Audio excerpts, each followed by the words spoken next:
Welcome to Make a Path Presents. My name is Ronnie Hayes, and today, let's talk Bone Tomahawk. Alright guys, I recently rented this on Redbox and I just had to talk about it. Now this isn't going to be, a 10 out of 10 perfect movie, especially for everyone out there.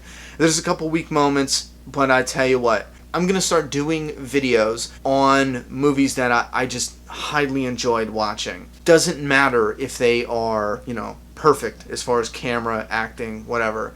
As long as I enjoy them, we're going to talk about them. This I enjoyed. Fortunately, though, all of it. The writing, the acting, directing, cinematography, a lot of it, for me, was a win. Couple weak moments, but overall, love this movie, like a 9 out of 10. Now let's back it up. This is going to be spoiler-free, and we're only going to do a really quick discussion.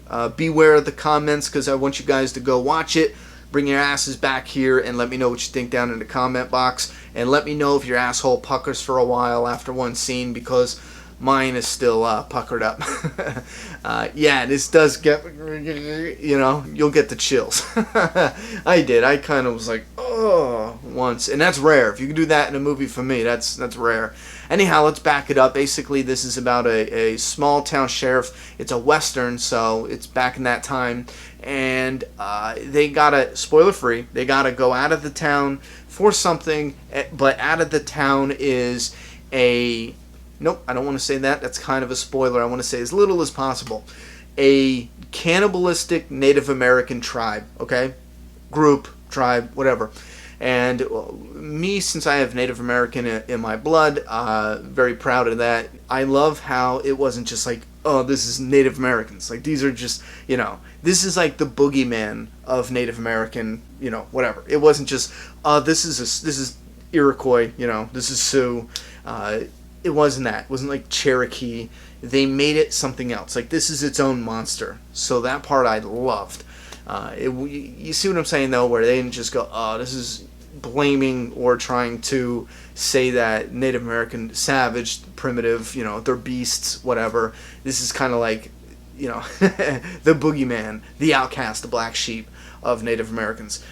In this, the way they filmed it, you'll see. So that's just the real quick story. Now let's just go to the acting. Loved it. I think, especially one scene in particular, Matthew Fox steals the show. Hands down, the best thing I've seen Matthew Fox in since Lost. Absolutely. I might be missing one or two things, but absolutely one of the best things he's done since Lost. Oh, damn. He has a attitude, the character he plays, that might come off as kind of stale, dull, or bad acting. I can see someone saying that, because at first it took me a little bit to get used to what he was doing. I wasn't used to this, so I'm like, he's kind of,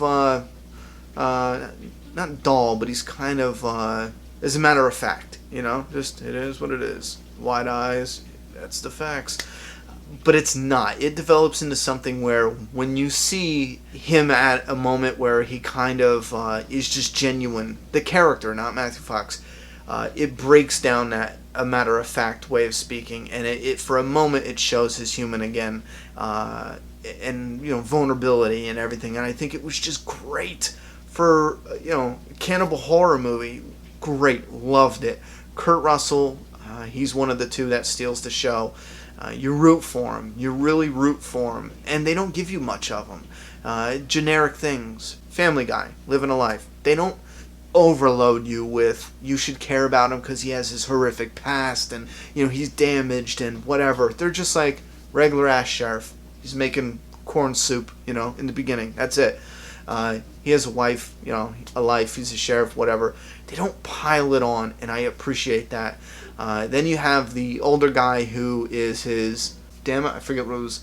Basically, it's like a deputy or something, but they call it something else. I could have sworn it was like, like volunteering second in command or some shit like that. But anyhow, older guy, do not recognize him from anything else. He also did a fantastic job. There is another actor, and I'm drawing a blank on his name, and I shouldn't because I know who he is. You will recognize him because he has the injured leg throughout the movie. He starts off with a broken leg, which is something you think would cripple the movie, but it doesn't. It works really well.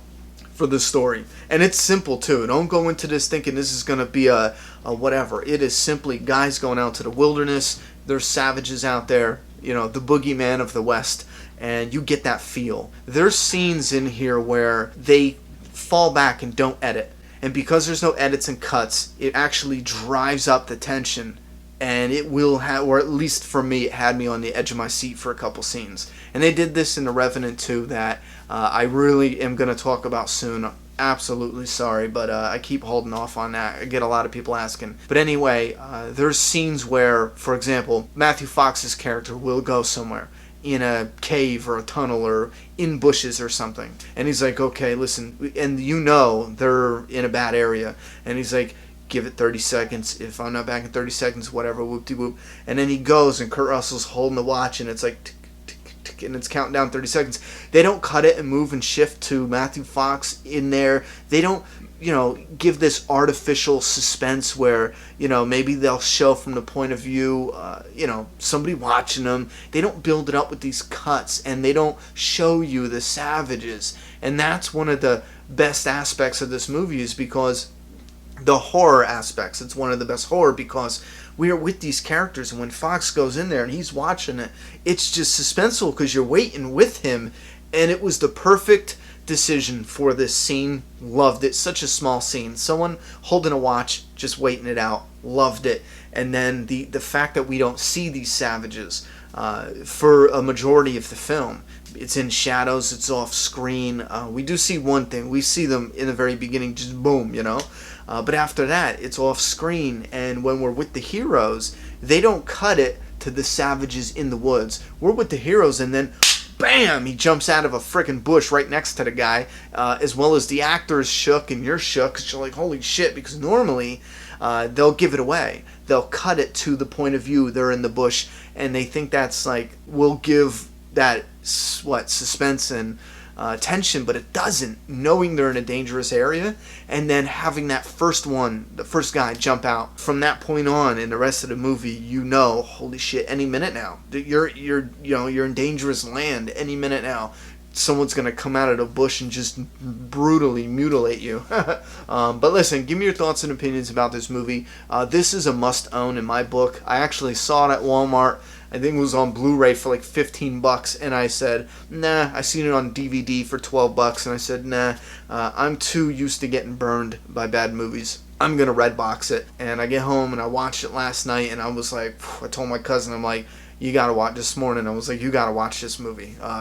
Awesome. But let me know thoughts and opinions. Now, don't let me hype it up too much. It is simply guys out in the Wild West, savages running around them. There's no complicated story here, but for the suspense and the tension and the horror and that kind of vibe, man, especially if you get your mind right,